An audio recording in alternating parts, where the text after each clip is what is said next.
Welcome. आ गया हूँ science के सैम्पल पेपर को लेकर। पहले शुरू करेंगे सेल्फ असेसमेंट पाप पेपर नंबर 1। अनसॉल्व्ड से शुरू करेंगे बिकॉज अनसॉल्व्ड के आंसर्स दिए हुए होते नहीं, मतलब हिंट्स दिए होते हैं, फुल एक्सप्लेनेशन गिवन नहीं होता। और वैसे भी अनसॉल्व्ड में ही ज़्यादा इंपॉर्टेंट क्वेश्चंस तो होते हैं। सॉल्व्ड भी इम्पॉर्टेंट है लेकिन उसमें आंसर और एक्सप्लेनेशन दिया हुआ होता है, सो आप देख सकते हैं। लेकिन अनसॉल्व्ड में कुछ कुछ क्वेश्चंस के आंसर नहीं है, कुछ कुछ के हैं, कुछ कुछ के हिंट्स गिवन है। सो अनसॉल्व्ड को ही हमने पहले स्टार्ट किया है। तो बिना किसी देरी किए स्टार्ट करते हैं। मैंने एक पीडीएफ फाइल बना लिया है, ठीक है।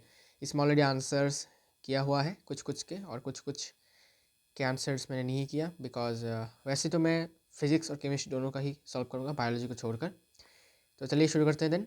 Okay, so self assessment paper 1 science unsolved. चलिए सेक्शन ए की शुरू करते हैं। ओके, एक्सप्लेनेशन भी दूंगा बीच बीच में, और ज़रूरत पड़े तो, अगर नहीं पड़े तो कोई भी दिक्कत नहीं है। When 2 ml of sodium hydroxide solution is added to few pieces of granulated zinc in test tube, then warmed, the reaction that occurs can be written in the form of a balanced chemical reaction or equation as। तो जब भी हमें पता है कि sodium hydroxide के साथ जब भी जिंक को रिएक्ट किया जाता है तो कैसा रिएक्शन है, मेटल प्लस बेस क्या होता है, सॉल्ट प्लस हाइड्रोजन गैस। तो सॉल्ट बनेगा हमारा कौन सा, इसमें थोड़ा ये थोड़ा एक्सेप्शन केस है बिकॉज हमारा जो एक्सेप्शन नहीं, थोड़ा यू कैन से पिक्यूलियर केस है कि यहाँ पर फॉर्म होता है सोडियम जिंकेट और हाइड्रोजन गैस। ओके, अब ये सोडियम जिंकेट बहुत लोगों को याद रहता नहीं है, क्लियर, इसलिए ये थोड़ा सा पेक्यूलियर है और इम्पॉर्टेंट है ये वाला रिएक्शन, इसको आपको याद रखना है। तो यहाँ पर फॉर्म होता है हमारा प्यारा सा सोडियम जिंकेट। अब सोडियम जिंकेट हमारा सॉल्ट है और हाइड्रोजन गैस फॉर्म हो रहा है। अब बोला है कि बैलेंस्ड केमिकल इक्वेशन, तो बैलेंस करने के लिए 2 सोडियम, यहाँ पर 2 कर दिया, 2 सोडियम, हाइड्रोजन, अच्छा जिंक कितने हैं, 1 है, यहाँ पर 1 है, ओके। फिर ऑक्सीजन 2 है, ऑक्सीजन 2 है, करेक्ट। हाइड्रोजन 2 है, हाइड्रोजन 2 है, करेक्ट। तो बैलेंस इक्वेशन कौन सा होना चाहिए, ये वाला, क्लियर। तो हमारा ऑप्शन बी होगा आंसर, क्लियर। ओके, ये तो ईजी था, आई होप ये ईजी था। Done, question number 1 is done. Okay, question number 2, which of the following is a balanced chemical equation. देखना है कि कौन सा वाला बैलेंस्ड केमिकल इक्वेशन है, बहुत सिंपल है, देखो। तो पहले कैल्शियम, यहाँ पर कैल्शियम 1 है, करेक्ट। ऑक्सीजन 2 है, फिर यहाँ पर 6, यहाँ पर ऑक्सीजन कितने, 5, ये करेक्ट, रॉन्ग नहीं है, रॉन्ग है ये, ठीक है, ये रॉन्ग है बिकॉज ऑक्सीजन का नंबर ठीक नहीं है। कैल्शियम 1 करेक्ट, हाइड्रोजन 2, और यहाँ पर 3, और यहाँ पर हाइड्रोजन सिर्फ 2, ये भी इनकरेक्ट। और फिर ऑप्शन डी को देखो, ऑप्शन डी 2 का कैल्शियम 1 तो करेक्ट नहीं है ना, इनकरेक्ट है। तो ऑप्शन बी होगा हमारा आंसर, ठीक है। सबसे पहले क्या करना है, टेक्निक मैंने आपको बता दिया था, सबसे पहले मेटल्स को बैलेंस करो, फिर नॉन मेटल्स को, एक्सेप्ट ऑक्सीजन हाइड्रोजन, ठीक है, एक्सेप्ट ऑक्सीजन एंड हाइड्रोजन, ठीक है। इसके बाद पहले ऑक्सीजन को, फिर लास्ट में हाइड्रोजन को बैलेंस करो, ठीक है। सबसे पहले मेटल्स को देखना है, सिंपल सी बात है। इसके बाद the name of the salt use to remove the permanent hardness of water, क्या होगा answer, washing soda. Washing soda का नाम क्या है, सोडियम कार्बोनेट डाइहाइड्रेट, और उसका फॉर्मूला भी गिवन है, ठीक है। हमेशा वॉशिंग सोडा लिखा नहीं होगा, कभी कभी इसका केमिकल नेम गिवन होगा, कभी कभी इसका केमिकल फॉर्मूला गिवन होगा। आपको पहचानना पड़ेगा कि वॉशिंग सोडा की बात कर रहे किया गया है यहाँ पर, ठीक है। बिकॉज यहाँ से सोडियम बाइकार्बोनेट, ये तो बेकिंग में यूज़ होता है, सोडा एसिड फायर एक्सटिंग्विशर में यूज़ होता है, ठीक है। इसके बाद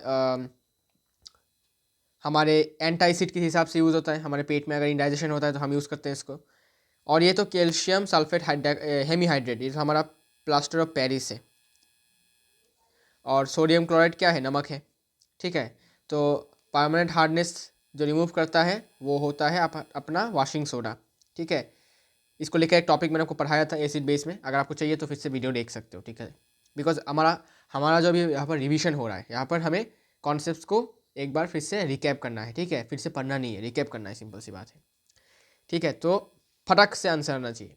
the examples of amphoteric oxides, amphoteric oxides क्या बोला था मैंने, एम्फोटेरिक ऑक्साइड्स का मतलब होता है जो कि एसिड की तरह भी एक्ट करे या फिर कह सकते हो कि दोनों एसिड बेस दोनों की तरफ ही एक्ट करे, ठीक है, acid and base both, it will act both as an acid as an base, मतलब एसिड के साथ ये बेस की तरह एक्ट करेगा और बेस के साथ ये एसिड की तरह एक्ट करेगा। तो ऐसे एग्जांपल्स क्या क्या थे, जिंक ऑक्साइड और एल्यूमिनियम ऑक्साइड। तो कौन सा ऑप्शन होगा, ऑप्शन ये 2 और 3 है, तो ऑप्शन होगा हमारा बी। क्लियर, ये सब बातें एकदम फटाक से आनी चाहिए, एकदम फटाक से दिमाग में क्लिक होना चाहिए, ठीक है, कि भाई हाँ याद आ गया। फिर मैच द फॉलोइंग, ओके, ये कैसा रिएक्शन है, एक सिंगल प्रोडक्ट से दो प्रोडक्ट्स, सॉरी एक सिंगल रिएक्टेंट से या फिर एक सिंगल सब्सटेंस से दो प्रोडक्ट बन रहा है, तो ऐसे रिएक्शन को हम क्या कहते थे, डिकम्पोजिशन रिएक्शन। तो ए किसके साथ होगा, ए होगा डिकम्पोजिशन रिएक्शन रोमन 2 के साथ। तो ए रोमन 2 किस में है, इसमें A1 है, नॉट करेक्ट, इसमें 3 है, इसमें 4 है, तो A2 में किस में है, ऑप्शन बी में, तो बस हो जाएगा ऑप्शन बी, बाकी का देखना ही नहीं पड़ा, बाकी के ऑप्शंस मिलाने की ज़रूरत नहीं है, ठीक है ना। ये थोड़ा सा शॉर्टकट टेक्निक है जल्दी से MCQs को करेक्ट करने के लिए, मतलब सॉल्व करने के लिए, ओके। इसके बाद देखो question number 6, a solution of a base with pH 12.1 is given, which of the following can be done to decrease its pH। अब देखो एक बेस दिया गया है जिसका pH 12.1 है, अब हम क्या क्या कर सकते हैं जिससे कि इसका pH हम घटा सके, add distilled water to it, add a solution of different base of pH 8.7, add a few drops of an acid with an unknown pH। तो इसका आंसर दो ही हो सकता है, ठीक है, अगर आप चाहो तो इसके दो आंसर्स हो सकते हैं, ये वाला भी और ये वाला भी। क्यों, बिकॉज हमें यहाँ पर pH को डिक्रीज करने का मेथड पूछा गया है। अगर हम डिस्टिल्ड वाटर ऐड करते हैं तो pH घटेगा लेकिन बहुत कम, ठीक है, pH डिक्रीज होगा लेकिन बहुत स्मॉल अमाउंट में, ठीक है, लेकिन फिर भी डिक्रीज तो होगा ना, ओके। तो ये वाला ऑप्शन को हम इस वाले प्रोसेस को भी ट्राई करके देख सकते हैं। Add a solution of a different base with pH 8.7, इसका pH 12.1 है और इसका 8.7, कौन सा ज़्यादा बेसिक है, तो ऑब्वियसली ये मोर बेसिक है, ठीक है, और ये लेस बेसिक है, मतलब क्या मैं कह सकता हूँ ना, ये मोर एसिडिक है, क्या मैं ऐसे कह सकता हूँ, ठीक है। तो अगर मैं इस वाले pH में इतना pH का एक सोल्यूशन मतलब बेस डाल देता हूँ तो इवेंचुअली क्या होगा, इवेंचुअली इसका pH कम हो जाएगा इसके वजह से, है ना, बिकॉज इस वाले सोल्यूशन में, इस वाले बेस वाले सोल्यूशन में जो हाइड्रोक्साइड आयंस का कंसंट्रेशन होगा और इसमें जितना हाइड्रोक्साइड आयन का कंसंट्रेशन होगा इसमें कम होगा और इसमें थोड़ा ज़्यादा होगा। तो ज़्यादा जब तुम इसको इसमें ऐड करोगे तो इसका जो OH का कंसंट्रेशन होगा वो ग्रेजुअली कम होता जाएगा, मतलब pH क्या होगा, डिक्रीज होगा। क्लियर, इसके बाद adding A few drops of N acid, वाह ये तो भाई ये तो भाई बहुत इंपॉर्टेंट है, क्योंकि अगर तुम एसिड को डालोगे तो एसिड में क्या होते हैं H+ आयंस, तो H+ आयंस का मात्रा ज़्यादा होता है और OH का कम होता है एसिड में। तो जब तुम इसको एक बेस में ऐड करोगे तो बेस में क्या है, बेस में H+ आयंस का मात्रा कम था और OH- का मात्रा ज़्यादा था, तो इसमें ज़्यादा OH के कारण यहाँ पर मात्रा बढ़ जाएगा OH का, सॉरी हाइड्रोजन आयंस का, और क्योंकि OH- का मात्रा कम था तो यहाँ पर मात्रा कम हो जाएगा, कंसंट्रेशन कम हो जाएगा। तो OH आयंस का मात्रा कम होगा मतलब कंसंट्रेशन कम होगा, मतलब क्या, इसका pH कम हो जाएगा, मतलब ये ज़्यादा एसिडिक होता जाएगा, ये कम बेसिक हो जाएगा, ऐसा कह सकता हूँ मैं, ठीक है। तो ज़्यादा कुछ सोचने की ज़रूरत नहीं है इसमें। अगर आपसे पूछा जाता है सबसे ज़्यादा इफेक्टिव कौन सा होगा, तो सबसे ज़्यादा इफेक्टिव अगर आंसर पूछा जाए तो आपको देना है ओनली रोमन 3, बिकॉज रोमन 3 से सबसे ज़्यादा अमाउंट में तुम्हारा pH में डिक्रीज होगा, ठीक है। लेकिन अगर तुमको पूछे कि कौन सा मेथड तुम यूज़ कर सकते हो तो तुमको तीनों ही देने हैं, ठीक है, एनी ऑफ दिस, कोई सा भी यूज़ करो तुम्हारा pH कम होगा ही होगा। लेकिन अगर पूछे कि सबसे इफेक्टिव कौन सा होगा ये pH को कम करने में, तो ऑप्शन होगा, आंसर होगा ओनली ऑप्शन 3, ठीक है। सो दोनों ही आंसर्स होंगे इसके, ठीक है, इसमें दोनों ही आंसर्स होंगे, कोई दिक्कत नहीं है इसमें, ओके, इसमें दोनों ही आंसर्स होंगे, ओके। D+ तो बायोलॉजी का क्वेश्चन है, ये भी बायोलॉजी का question, question number 9, an element X reacts with oxygen to give a compound with high melting point. This compound is also soluble in water. The element X is likely to be, okay, तो एक element X है जो कि oxygen के साथ react करता है और एक कंपाउंड देता है जिसका मेल्टिंग पॉइंट बहुत ज़्यादा है, और ये जो कंपाउंड है ये वाटर में सोल्यूबल भी है, और एलिमेंट एक्स क्या हो सकता है? आयरन। अच्छा, आयरन का जो कंपाउंड बनाएगा वो होगा दिस आयरन, मतलब फेरिक ऑक्साइड। इसका मेल्टिंग पॉइंट हाँ हाई है कह सकते हो, लेकिन it is not soluble in water.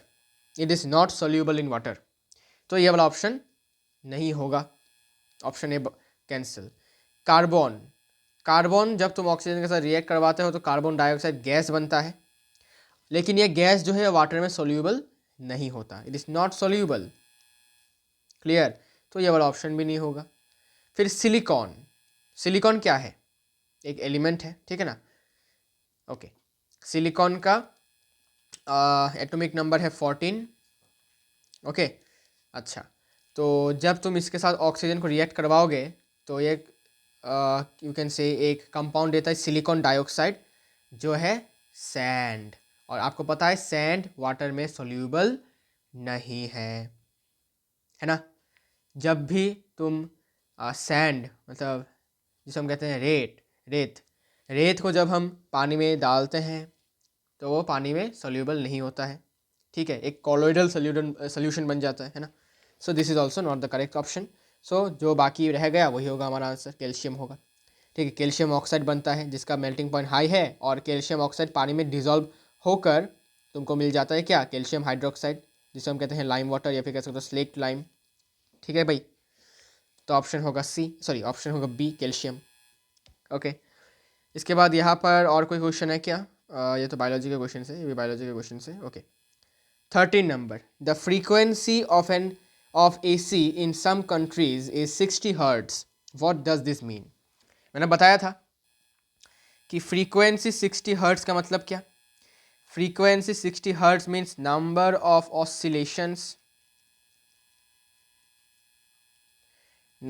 Oscillations पर सेकेंड इज व्हाट? 60। मतलब एक सेकंड में 60 ऑसिलेशंस। और ऑसिलेशंस होता कैसे है? एक बार ऐसे फिर ऐसे, मतलब सपोज पेंडुलम की बात करते हैं। पेंडुलम, ये पॉइंट ए बी और ये ओ। अगर तुमने पेंडुलम को बी पॉइंट से स्टार्ट किया तो पहले ए पॉइंट पे जाएगा, फिर ओ पर आएगा, तो एक ऑसिलेशन होता है कंप्लीट, फिर वन ऑसिलेशन कंप्लीट होता है। तो मुझे बताओ एक ऑसिलेशन में डायरेक्शन कितनी बार बदली गई है? तो देखो, एक ऑसिलेशन मतलब पहले बी से ए में, फिर ए से ओ में। तो ज़रा देखो गौर से, बी से जब वो ए में गया, ठीक है, तो वो कौन से डायरेक्शन में जा रहा था? सपोज मान लेते हैं लेफ्ट डायरेक्शन में जा रहा था। तो बी से जब ए जा रहा था तो लेफ्ट डायरेक्शन, फिर ए से जब वो ओ की तरफ जा रहा था तो राइट डायरेक्शन। तो एक बार ऐसा डायरेक्शन था, इसके बाद ऐसा डायरेक्शन है, तो डायरेक्शन दो बार चेंज हुआ है। तो एक ऑसिलेशन में दो बार डायरेक्शन चेंज हुआ है, दो बार डायरेक्शन चेंज हुआ है। मतलब 60 टाइम जब ऑसिलेट करेगा तो 60 इंटू टू 120 टाइम्स तुम्हारा डायरेक्शन चेंज होगा एक सेकंड में। ठीक है, इन 1 second how many times will direction change? 120 times. So what will be the answer? The direction of current changes 120 times पर सेकंड। क्लियर? ओके, तो ऑप्शन बी होगा इसका आंसर। क्लियर है भाई? ओके, फिर ये तो बायोलॉजी का क्वेश्चन हो गया, ये भी बायोलॉजी का क्वेश्चन हो गया। फिर scattering of light by colloidal particles is called what? जब भी कोई कॉलोइडल पार्टिकल्स स्कैटर करते हैं लाइट को, तो इसको इस फेनोमेनन को एक नाम दिया गया है। क्या? हमने क्लास 9 की केमिस्ट्री में पढ़ा था, टिंडल इफेक्ट। कैसा होता है?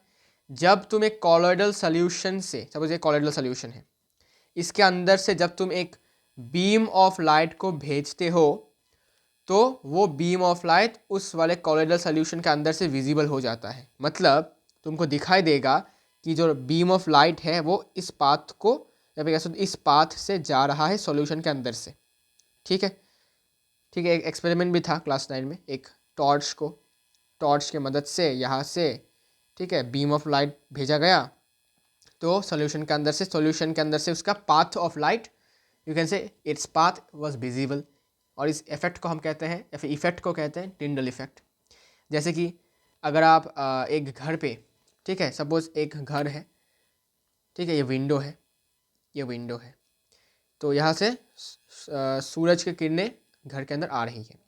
तो तुमने क्या किया, तुमने थोड़ा सा घर को इधर उधर थोड़ा सा यू कैन से क्लीन किया, ठीक है, धूल मिट्टी से क्लीन किया, धूल मिट्टी था तो क्लीन किया। तो जो डस्ट पार्टिकल्स होंगे, ठीक है, तुम जब देखोगे ध्यान से तो तुमको देखने को मिलेगा कि डस्ट पार्टिकल्स ऐसे ऐसे मूव कर रहे हैं, ठीक है। तुमको देखने को मिलेगा जब तुम उस जिस पाथ से वो सनरेज घर के अंदर एंटर कर रही है वहाँ पर तुमको डस्ट पार्टिकल्स ऐसे ऐसे दिखेंगे मूव होता हुआ, ठीक है, ठीक है। बिकॉज डस्ट पार्टिकल्स भी कोलोइडल पार्टिकल्स होते हैं, तो वो क्या करते हैं, लाइट को स्कैटर करते हैं, तो तुमको वो दिखता है कि हाँ भाई वो यहाँ पर मूव कर रहे हैं ऐसे, ठीक है ना। तो इसको हम कहते हैं टिंडल इफेक्ट। इसके बाद assertion and reason. In a homologous series of alcohols, the formula for the second member is this, and the formula for the third member is this. Reason: the difference between the molecular masses of two consecutive members of a homologous series is 140 for U. अब देखना है कि क्या assertion और reason दोनों true है या false है, या फिर कोई एक true है कोई एक false है। देखते हैं homologous series में किसका homologous series, alcohols का। तो अल्कोहल का होमोलोगस सीरीज का फर्स्ट मेंबर कौन होता है, मिथेनॉल, ठीक है ना। The first member is methanol, formula क्या है CH3OH। इसके बाद सेकंड मेंबर कौन होगा, इथेनॉल, C2H5OH, इथेनॉल। क्लियर। तो क्या एसर्शन ट्रू है, हाँ जी भाई, एसर्शन का इतना पार्ट तो ट्रू है कि बोला कि अल्कोहल का होमोलोगस सीरीज में सेकंड मेंबर मतलब इथेनॉल की बात किया जा रहा है, उसका फॉर्मूला है C2H5। अब तो फिर अगर अब फॉर्मूला थर्ड मेंबर कौन होगा भाई, थर्ड मतलब क्या, कार्बन एटम 3 होंगे, 3 मतलब क्या, प्रोपेनॉल। तो C3H7OH मतलब ये हमारा हो गया प्रोपेनॉल, ठीक है। तो थर्ड मेंबर ऑब्वियसली प्रोपेनॉल है, ठीक है, कोई दिक्कत नहीं है। तो अपना असर्शन तो ट्रू है, लेकिन क्या हमारा रीज़न ट्रू है। The difference between the molecular masses of the two consecutive members of a homologous series is 144 U। क्या ये ट्रू है, बताओ। क्या होमोलोगस सीरीज में किसी भी दो मेंबर्स के बीच का मॉलिक्यूलर मास का डिफरेंस क्या 144 U है या फिर 14 U है। चलो तुमको दिखाई देता हूँ। सी सपोज मैंने लिया CH4, फिर लिया मैंने C2H6, ठीक है, एल्केन सीरीज ले रहा हूँ। तो ये हमारा मीथेन है, ये इथेन है, इनके बीच में मॉलिक्यूलर मास का कितना डिफरेंस है ये देखते हैं। कार्बन का मॉलिक्यूलर मास 12, हाइड्रोजन का 1, तो 1 × 4 4, यहाँ पर 16, ठीक है। और इसमें कितना है, कार्बन 2 है तो 24 हो जाएगा, प्लस हाइड्रोजन 6 तो 6, 30। सो 30 - 16 कितना होता है, 14 U। तो मॉलिक्यूलर मास के बीच में मॉलिक्यूलर मास का डिफरेंस कितना है, 14 U, लेकिन यहाँ पर 144 U लिख के रखा है, 144 U लिख कर रखा है। मतलब क्या, reason is false but assertion is true, जो कि होता है ऑप्शन सी। देखो option C, assertion is true but reason is false, ठीक है। तो रीजन फॉल्स है, असर्शन ट्रू है। ए जो है वो है ट्रू, लेकिन रीजन जो है वो है फॉल्स, इसलिए ऑप्शन सी होगा। क्लियर, अच्छा हो गया, ठीक है भाई। क्वेश्चन नंबर 18 तो बायोलॉजी का क्वेश्चन है। Question number 19, a fuse wire is always connected in parallel with the main line. If a current larger than the specific value flows through the circuit, the fuse wire melts. देखते हैं कि assertion और reason क्या true है या false है। A fuse wire is always connected in parallel with the main line. क्या ये true है, नहीं, ये गलत है। फ्यूज़ वायर को कभी भी पैरेलल में कनेक्ट नहीं किया जाता सर्किट के साथ, उसको सीरीज में कनेक्ट किया जाता है, उसको सीरीज में कनेक्ट किया जाता है, ठीक है। Fuse wire is never connected in parallel, it is connected in series. इसका मतलब क्या, असर्शन इज फॉल्स, और असर्शन फॉल्स मतलब ये वाला ऑप्शन आ जाएगा आपका, ऑप्शन डी। और रीज़न देखने की ज़रूरत भी नहीं है, रीज़न ऑब्वियसली ट्रू होगा ही होगा, बिकॉज असर्शन फॉल्स है मतलब रीज़न ट्रू ही होगा, ठीक है। तो ऑप्शन डी इसका आंसर। यहाँ पर तुम्हारा असर्शन फॉल्स है। फिर भी तुम रीज़न को पढ़ के देख सकते हो, रीज़न ने क्या कहा कि जब भी सर्किट के अंदर से स्पेसिफाइड वैल्यू मतलब सर्किट के अंदर में सर्किट में जो फ्यूज़ लगा हुआ है उसका रेटिंग से अगर ज़्यादा करंट फ्लो करने लगे तो फ्यूज़ वायर मेल्ट हो जाता है। सही बात है, रीज़न इज़ ट्रू। तो reason is true but assertion is false, because कभी भी फ्यूज़ वायर को पैरेलल में नहीं लगाया जा सकता, ठीक है, इसको सीरीज में लगाना पड़ता है। ओके, नाउ सेक्शन बी में आ गए हम। Question number 21. What is redox reaction? What is redox reaction and what is another question? When a magnesium ribbon burns in the air with a dazzling flame and forms white ash, is magnesium oxidized or reduced? Why? तो redox reaction आपको पता ही है, जब oxidation और reduction simultaneously हो, ऐसे reactions को हम कहते हैं रेडॉक्स रिएक्शन, रिडॉक्स या फिर रेडॉक्स जो भी कह लो। इसका डेफिनेशन तो आपको आता ही, मैंने पढ़ा दिया था बहुत पहले। When A magnesium ribbon Burns in air, reaction कैसा होगा? मैग्नीशियम प्लस ऑक्सीजन को हीट कर दिया हमने तो बन गया मैग्नीशियम ऑक्साइड। अब पूछा गया है कि यहाँ पर जो ये है वाइट ऐश, ऑब्वियसली वाइट पाउडर, वाइट ऐश जो भी करो, मैग्नीशियम ऑक्सीडाइज हुआ या फिर रिड्यूस है, देखते हैं। तो मैग्नीशियम के साथ ऑक्सीजन ऐड हुआ है, ठीक है। एडिशन ऑफ ऑक्सीजन को हम क्या कहते हैं भाई? ऑक्सीडेशन। तो इसका मतलब क्या? मैग्नीशियम इज ऑक्सीडाइज्ड, ठीक है। सो ऑक्सीडाइज्ड होगा, आंसर ऑक्सीडाइज्ड है। और क्यों ऑक्सीडाइज्ड हुआ? कह दो ना कि एडिशन ऑफ ऑक्सीजन हुआ है, ठीक है। और एडिशन ऑफ ऑक्सीजन जब होता है तो हम उसको कहते हैं oxidation. So therefore we can say that magnesium is oxidised, simple, ठीक है। टफ है क्या? नहीं है, ठीक है ना। इतना डरने की ज़रूरत नहीं है, तुम अपने खुद से बना के लिख सकते हो, ठीक है ना। Don't be scared of this, ठीक है। खुद के मतलब खुद ट्राई करो लिखने का, खुद बना कर लिखो, बिकॉज खुद जब नहीं लिखोगे तब कॉन्सेप्ट्स क्लियर नहीं होंगे। So do it your self, right it your self, right your answers your self, ठीक है। या फिर तुम ऐसे भी कह सकते हो, ठीक है, ये तो मैंने बेसिक या फिर वैसे तो क्लासिकल कंसेप्ट से कहा। तो तुम अगर देखो magnesium plus oxygen gives magnesium oxide, ठीक है। मैग्नीशियम ये एटम है, एटम का कोई चार्ज नहीं होता, तो एटम का चार्ज ज़ीरो है, ठीक है। फिर ऑक्सीजन मॉलिक्यूल है, मॉलिक्यूल का कोई चार्ज नहीं होता, ज़ीरो। अब तुम यहाँ पर देखो, यहाँ पर मैग्नीशियम का चार्ज क्या है? ऑक्सीडेशन चार्ज बोलते हैं इसको। ऑक्सीडेशन नंबर क्या है इसका? देखो, ऑक्सीजन का ऑक्सीडेशन नंबर कितना होता है? 2- और मैग्नीशियम का 2+। तो ऑक्सीडेशन नंबर यहाँ पर 0 था, यहाँ पर 2 हुआ है। इंक्रीज इन ऑक्सीडेशन नंबर को हम क्या कहते थे? ऑक्सीडेशन।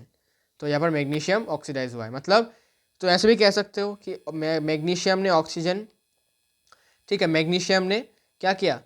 मैग्नीशियम का ऑक्सीडेशन नंबर इंक्रीज हुआ इसलिए ऑक्सीडेशन हुआ। या फिर तुम कह सकते हो कि मैग्नीशियम ने 2 इलेक्ट्रॉन्स को लूज किया, लूज करके क्या हुआ? लूज करके वो बन गया मैग्नीशियम का आयन, ठीक है।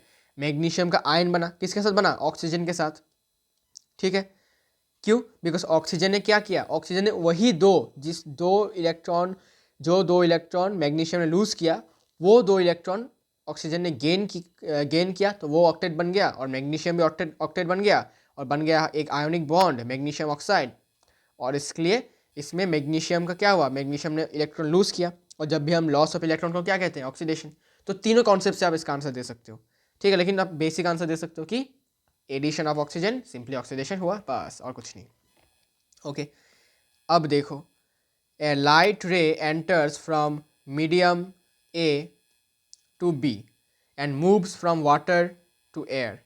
If the speed of light in medium A is VA and B is VB, what is the refractive index of B with respect to refractive index of A? तो बोला गया है कि एक लाइट रे आ रहा था, वो मीडियम ए से मीडियम ए में घुसता है, ऐसे मीडियम ए से मीडियम बी में घुस जाता है, ओके, लाइक दिस, सपोज घुस गया, ओके, ठीक है। यहाँ पर आप देख सकते हो बेंडिंग हुआ है, अच्छा जो भी हो। इसके बाद and moves from air to water, okay, ठीक है, अभी एयर टू वाटर जाता है। फिर if the speed of the light in medium A, अगर मीडियम ए में लाइट का स्पीड था वी ए, और मीडियम बी में इसका स्पीड था V B, then what is the refractive index of B with respect to A, ठीक है। तो इसका आंसर क्या होगा? इसका आंसर है रिलेटिव रिफ्रैक्टिव इंडेक्स का फॉर्मूला लगेगा, है ना। तो रिलेटिव रिफ्रैक्टिव इंडेक्स का फॉर्मूला क्या था? सपोज मैंने बोला कि refractive index of medium B with respect to medium A, ठीक है ना। यह है रिलेटिव रिफ्रैक्टिव इंडेक्स का फॉर्मूला। क्या होगा? It is the speed of the light in medium A divided by speed of the light in medium B. तो relative refractive index क्या होगा? अगर मैं बोलूँ रिलेटिव रिफ्रैक्टिव इंडेक्स, एन से डिनोट करते हैं, relative refractive index of medium B with respect to medium A equals to speed of light in medium A divided by speed of light in medium B. Clear? तो यही तो पूछा था, what is the refractive index of B with respect to A। तो relative refractive index का answer होगा भी ए by we B. ठीक है, बस इतना ही था। और फ्रॉम वाटर टू एयर की ज़रूरत नहीं है इसका कोई। ओके भाई, अब क्वेश्चन नंबर 25 देखो।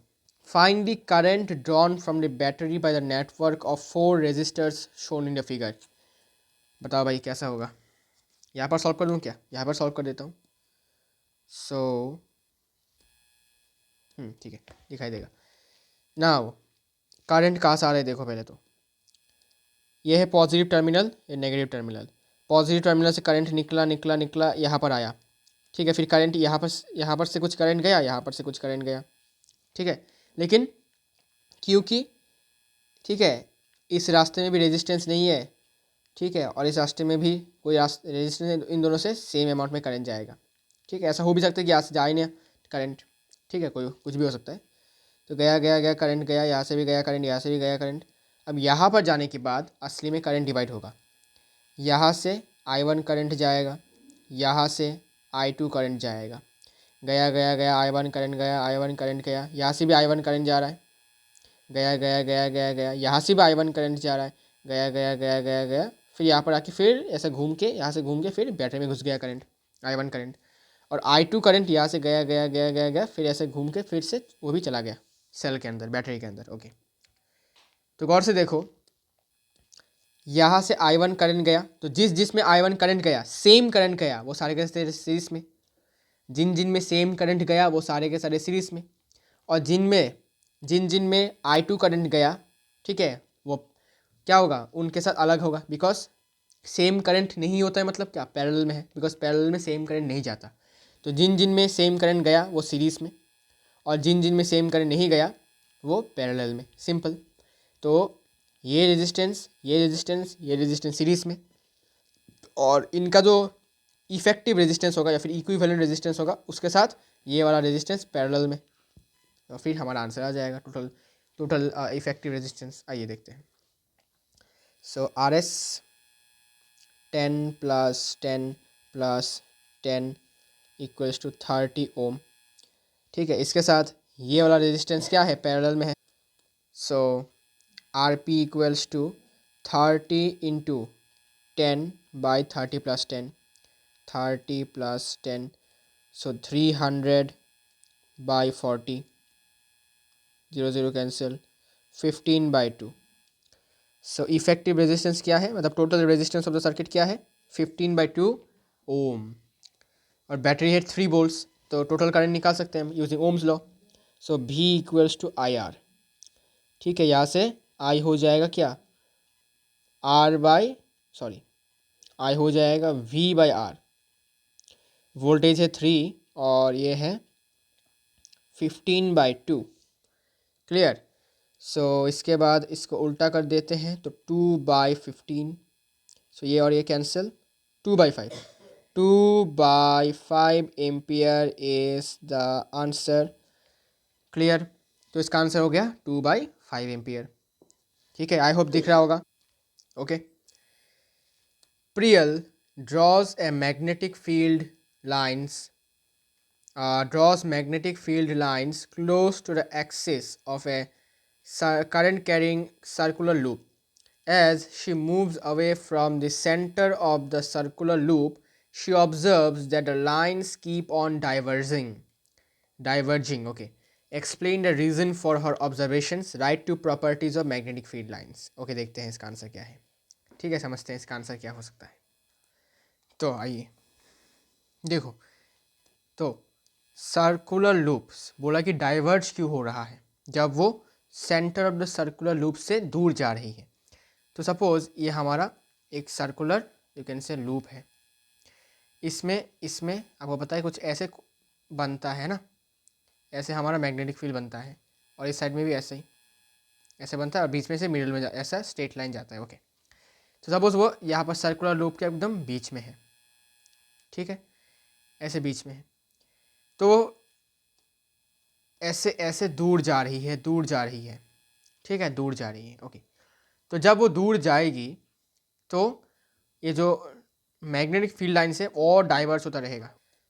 तो जितना दूर वो जा रही थी उतना ही यू कैन से देख सकते हो मैग्नेटिक फील्ड एकदम डाइवर्स होने, मतलब और गैप बढ़ रहा था इनके बीच में। मतलब पहले सपोज गैप इतना था, ठीक है, गैप इतना था, फिर ऐसे बढ़ा, फिर ऐसे बढ़ा, फिर ऐसे बढ़ता गया, फिर बढ़ता गया, फिर बढ़ता गया, फिर गैप ऐसे बढ़ता गया, ठीक है।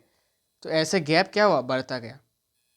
तो गैप ऐसा बढ़ता गया, इसका मतलब क्या है, तो जितनी सपोज वो यहाँ पर थी पहले, या फिर इस वाले पॉइंट पर आया, फिर इस यहाँ पर, फिर यहाँ पर, तो जितनी जितनी वो दूर जा रही थी वैसे वैसे ये और डाइवर्ट होता जा रहा था और फैलता जा रहा था, ठीक है ना, और फैलता जा रहा था।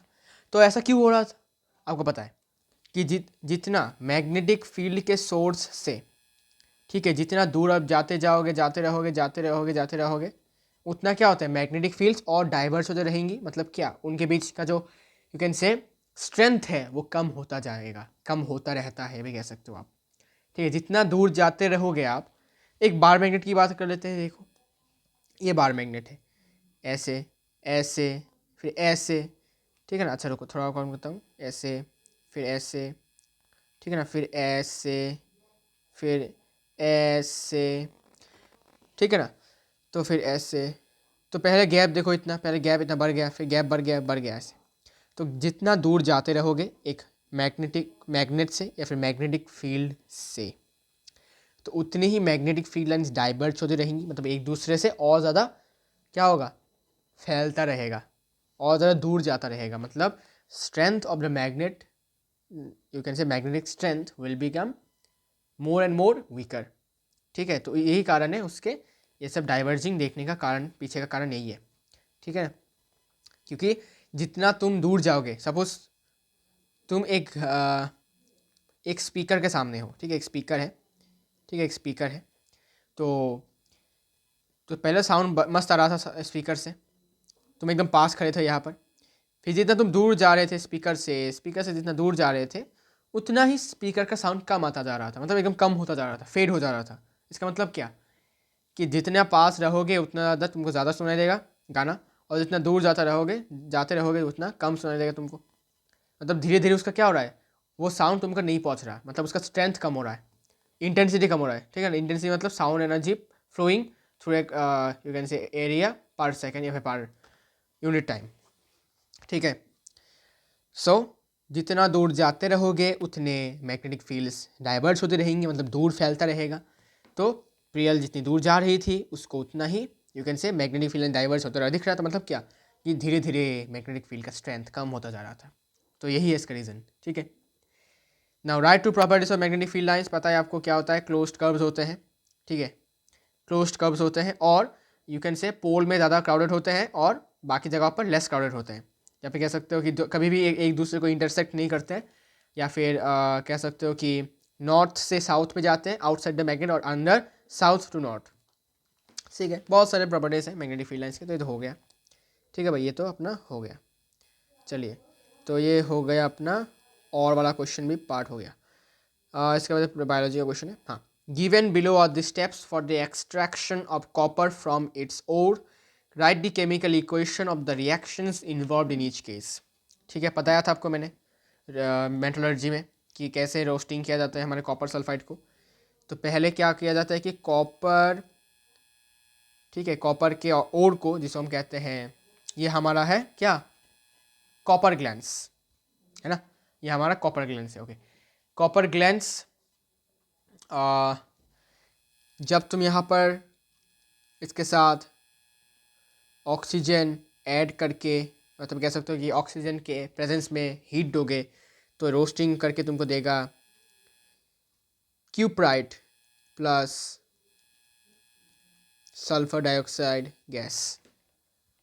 अब क्योंकि ये लो रिएक्टिविटी मेटल्स हैं, तो ये अपने आप में भी क्या होता है, अपने आप में भी फिर से रिडक्शन होता है, लेकिन उससे पहले ये खुद फिर से ये जो बना है ना क्यूप्रस ऑक्साइड, क्यूप्रस ऑक्साइड है, ठीक है। इसका एक और नाम भी है क्यूप्राइड ओर, ठीक है, फॉर्मूला है।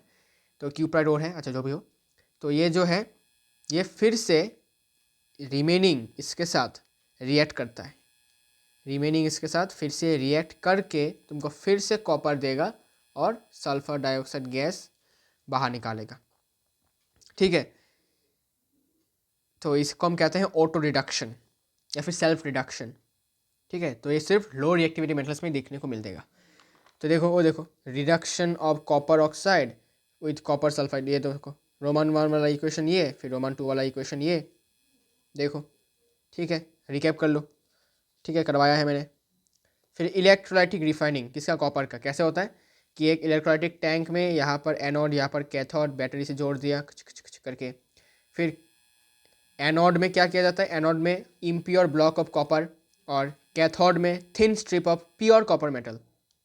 तो क्या होता है कि एनोड में होता है ऑक्सीडेशन, मतलब ऑक्सीजन लूज करते हैं, करता है भाई, लूज करते हैं कॉपर के ions. Oh wait wait wait, anode में तो कॉपर इलेक्ट्रॉन लूज करता है ना, कॉपर इलेक्ट्रॉन लूज करता है, लूज करके कॉपर के आयन में तब्दील हो जाता है।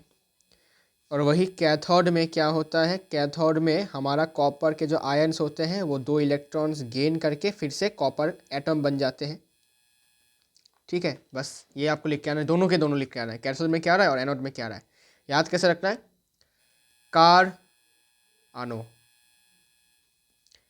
कैथोड, कैथोड Ca और आर मतलब रिडक्शन, आनो में से An एनोड और ओ मतलब ऑक्सीडेशन, बस सिंपल, ठीक है।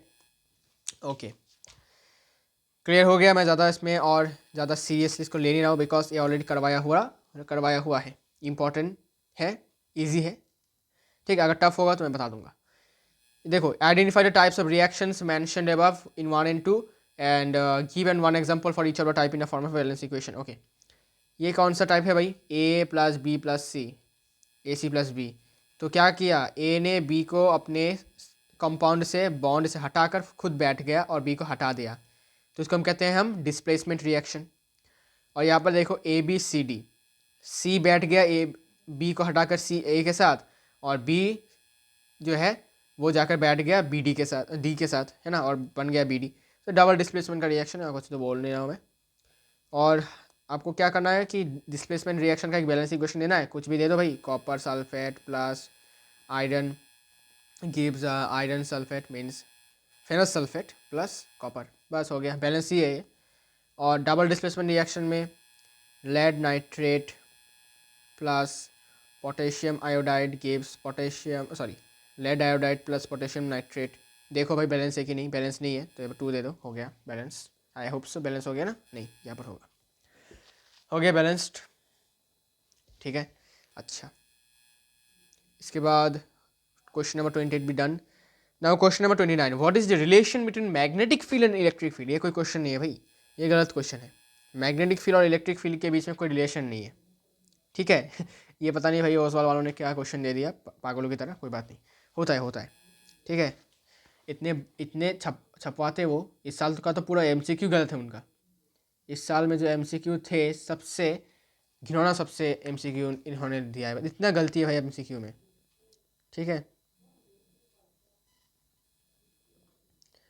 तो आपको मैं एक सजेशन दे रहा हूँ कि जितने भी MCQs हैं, ठीक है, एकदम आपको गूगल में जाके या फिर चैट GPT VPT जो भी है उसमें जाके आपको कन्फर्मेशन कर लेना है भाई, बिकॉज बहुत सारी गलतियाँ हैं भाई वहाँ पर उस साल में MCQ में, इतनी गलतियाँ कि आप खुद सोचोगे अरे भाई मैं तो इसको ऐसे पढ़ा रहा था, फिर इसका आंसर तो ऐसा लिखा है, शायद मैं ही गलत हूँ। ऐसा नहीं है, तुम गलत नहीं हो, तुम सही हो, बस ये आंसर्स गलत है, तो थोड़ा सा चेक कर लो। ओके ओके तो इलेक्ट्रिक फील्ड और मैग्नेटिक फील्ड में कोई रिलेशन नहीं है भाई, ठीक है। हाँ थोड़ा कह सकते हो कि इलेक्ट्रोमैग्नेटिक वेव में, ठीक है, इलेक्ट्रिक फील्ड के साथ मैग्नेटिक फील्ड का कुछ तो परपेंडिकुलर रिश्ता है, लेकिन वो एक्चुअली वेव में है, एक्चुअल में नहीं है। कुछ और भी है, फेराडे के लॉ ऑफ इंडक्शन में भी है, एम्पियर मैक्सवेल लॉ में भी है, इलेक्ट्रोस्टैटिक, मैग्नेटोस्टैटिक, लेकिन एक्चुअली में ये एक्चुअली मैग्नेटिक फील्ड और रिलेशन, मैग्नेटिक फील्ड और इलेक्ट्रिक फील्ड का कोई एक्चुअल रिलेशन नहीं है। ये तो लॉ है, वैसे वैसे करके है, लेकिन एक्चुअली में ऐसा नेचर में तुमको मिलेगा नहीं इनके साथ कोई रिलेशन, ठीक है। This is no relation between electric field and magnetic field, there is no exact relation. So this is the wrong question, not a question of your standard also you can say, ठीक है। ये बच्चों का question नहीं है भाई, class 10 के standard में कैसे लोगों को पता चलेगा इलेक्ट्रिक फील्ड और मैग्नेटिक फील्ड के बीच में डिफरेंस क्या है या फिर रिलेशन क्या है, ठीक है। ये तो क्वेश्चन भाई छोड़ दो इसको, ये कोई सेंस नहीं है इस क्वेश्चन का। A compass needle is placed near a current carrying wire, stated observation for the following cases and give reason for the same in the each case. The magnitude of electric current in the wire is increase. देखो भाई, मैंने बोला था एक wire है, इसमें current जा रहा है, तुमने पास में एक कंपस रख दिया, तो जब तुम इस करंट के अमाउंट को बढ़ा दोगे तो डिफ्लेक्शन और बढ़ जाएगा। पहले तो डिफ्लेक्शन हो ही रहा था, ठीक है, लेकिन अभी और ज़्यादा डिफ्लेक्शन होगा, सिंपल सी बात है। फिर the compass needle is displaced away from the wire. अब क्या होगा, मैंने बोला जितना दूर लेके जाओगे मैग्नेट से उतना वीक होता जाएगा मैग्नेटिक फील्ड का स्ट्रेंथ, मतलब डिफ्लेक्शन कम होगा, deflection decreases, okay. What is magnitude? Magnitude क्या है? एक फिजिकल क्वांटिटी है, एक वैल्यू है।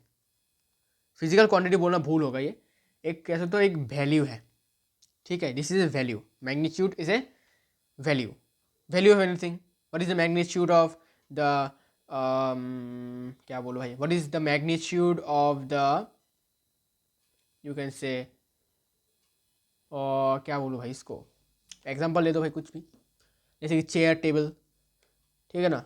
अच्छा चेयर नहीं, एक पेंसिल का मैग्नीट्यूड क्या है या फिर लेंथ क्या है कह सकते हो, तो क्या होगा, सपोज कह देता हूँ कि भाई ये कोई मेरा कितना है 12-13 सेंटीमीटर का होगा कुछ, ओके।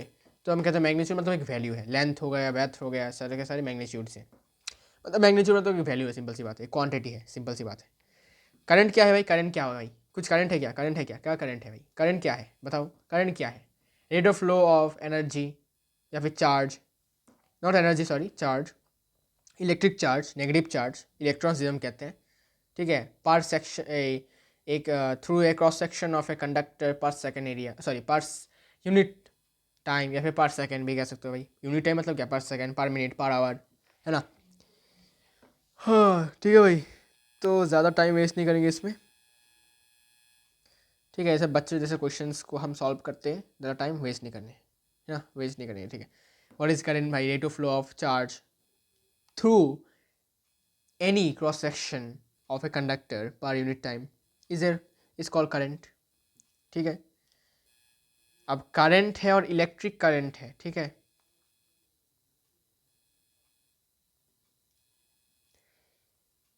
उसमें डिफरेंस है।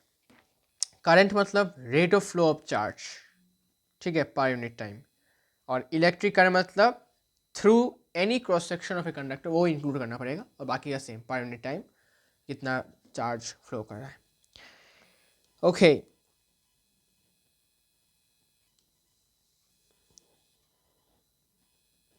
Four resistors, voltmeter and battery are connected in a circuit as shown.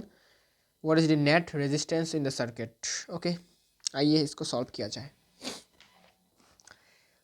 ठीक है ठीक है ठीक है ठीक है ठीक है ठीक है ठीक है ठीक है, ओके। तो गौर से देखो, इसके साथ ये वाला रेजिस्टेंस और ये वाला रेजिस्टेंस आप आपस में पैरेलल में है, तो इनको पहले निपटाओ भाई। तो आर पी लिख दो भाई direct, 30 × 15/30 + 15, 450 divided by 45, 10 ohm. Clear, clear है भाई। इसके बाद बाकी ये जो सीरीज़ में है, तो RS 15 प्लस ये 10 + 15, सो यहाँ पर 40 ओम, ठीक है, 40 ओम। इसके बाद टोटल रेजिस्टेंस तो निकल गया, अब क्या करना है भाई, अब नेट रेजिस्टेंस तो निकल गया, this is the net resistance, ठीक है, 1 आ गया, this is the net resistance 40 ohm. इसके बाद how much potential difference will the voltmeter connected across R4 measure, ठीक है, कितना मेजर करेगा। तो उसके लिए हमें क्या करना पड़ेगा, उसके लिए हमें पहले ये बताना पड़ेगा कि निकालना पड़ेगा कि इस R4 के अंदर से कितना करंट दौड़ रहा है। तो भाई ये निकालते हैं कितना करंट है। तो V equals to I R की मदद से करंट निकाल लो। I इक्वल्स टू V मतलब 20/R कितना है 40 मतलब हाफ। तो करंट का वैल्यू मैग्नीट्यूड है हाफ एम्पियर। अब पता है कि सीरीज़ में हर एक रेजिस्टर के अंदर से सेम करंट फ्लो करेगा जितना सर्किट में से फ्लो कर रहा है। तो सर्किट में फ्लो कर रहा है हाफ एम्पियर, तो इसके अंदर से भी हाफ एम्पियर करंट फ्लो करेगा R4 के अंदर से। तो तो R4 का पोटेंशियल डिफरेंस कितना होगा ना, इसको मैं मान लेता हूँ V3 सॉरी V1 मान लेता हूँ, ठीक है। तो V1 इक्वल्स टू IR4। अब यहाँ से V1, अच्छा यहाँ से करंट जा रहा है हाफ एम्पियर का और रेजिस्टेंस है 15। So 15/2 volts is the answer. Clear, easy है। Roman two done. What is the power dissipated by the resistance R1। R1 कितना पावर डिसिपेट करेगा, आइए देखते हैं। P1 मान लेता हूँ। वोल्टेज, अच्छा वोल्टेज के जगह पर I²R वाला यूज़ करो, ठीक है। I²R R1, okay. तो भाई पावर के बहुत फॉर्मूले हैं, VI, इसके बाद V²/R, इसके बाद I²R। तो I² वाला यूज़ करो बिकॉज वोल्टेज और निकालने की जरूरत नहीं है, ओके। तो करंट तो इसके अंदर से भी हाफ एम्पियर ही जा रहा होगा बिकॉज सीरीज में है। और रेजिस्टेंस कितना है इसका 15। तो भाई साहब इसके पावर डिसिपेट कितना करेगा भाई साहब, ये पावर डिसिपेट करेगा 15/2 वाट। सही है क्या, सही है क्या, गलत क्यों है भाई, गलत क्या है इसमें, गलत क्या है बताओ। R1 इसका पावर डिसिपेट करेगा I²R V²/R I², अरे यार पागल, एक और हाफ होगा ना, हाँ अब ठीक है। 15/4 15/4 और 35/9 का सेम ही वैल्यू आता है क्या, देख लेते हैं भाई। इसमें 35/9 किया था, शायद मैंने वो वोल्टेज निकाल के किया होगा, क्या करे भाई मजबूरी सी है। 3.75 आता है कुछ इसका वाट, 3.75 वाट, ओके। तो थोड़ा सा चेक कर लेता हूँ, इसके क्रॉस में वोल्टेज तो 15/2 ही होगा जैसे इसमें था। तो देखो अगर मैं वोल्टेज वाले तरीके से करूँ तो पहले मुझे इसके अक्रॉस में वोल्टेज निकालना पड़ेगा। तो इसके अंदर से जा रहा है तुम्हारा हाफ एम्पियर करंट और इसका रेजिस्टेंस है 15। तो वोल्टेज क्या होगा, वोल्टेज होगा 15/2 volts, just like the same in this case, ठीक है ना। इसमें जो वोल्ट मीटर मेजर कर रहा है वही है। अच्छा तो फॉर्मूला क्या था भाई, पावर इक्वल्स टू V², अच्छा VI, ठीक है। तो वोल्टेज है 15/2 और करंट है हाफ, तो ये हो जाएगा 15/4, ठीक है 15/4। अच्छा तो ये गलत है, okay this is wrong, okay okay समझ गया भाई, ये रॉन्ग है, शायद मैंने गलत किया था तब, ओके कोई बात नहीं। ये गलत है भाई, ये गलत है, काट दो भाई इसको। 35/9 नहीं होगा आंसर, 15/4 वाट होगा, ओके ठीक है। चलिए भाई इसका आंसर हो गया, रोमन 3 का आंसर भी हो गया, एक करेक्शन भी हो गया, अच्छी बात है भाई। ठीक है, गलतियाँ देख लिया मैंने फिर से क्या गलती किया मैंने, ओके।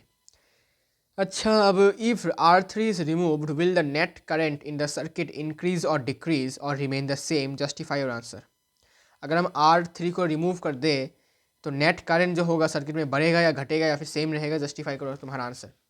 अब नेट करंट कितना है सर्किट में, half ampere, okay half ampere,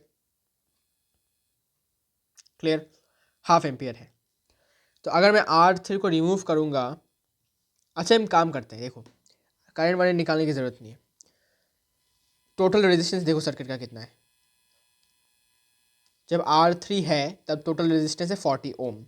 अब R3 रिमूव करने के बाद अगर 40 ओम से कम होगा तो करंट क्या होगा, बढ़ जाएगा, करंट सर्किट में बढ़ जाएगा।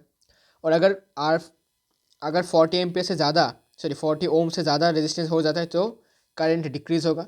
और अगर सेम ही आता है 40 ओम ही आता है मतलब सेम ही रहेगा करंट, ओके देखते हैं। So now R3 is removed, R3 removed, R3 को टाटा बाय बाय कर दिया।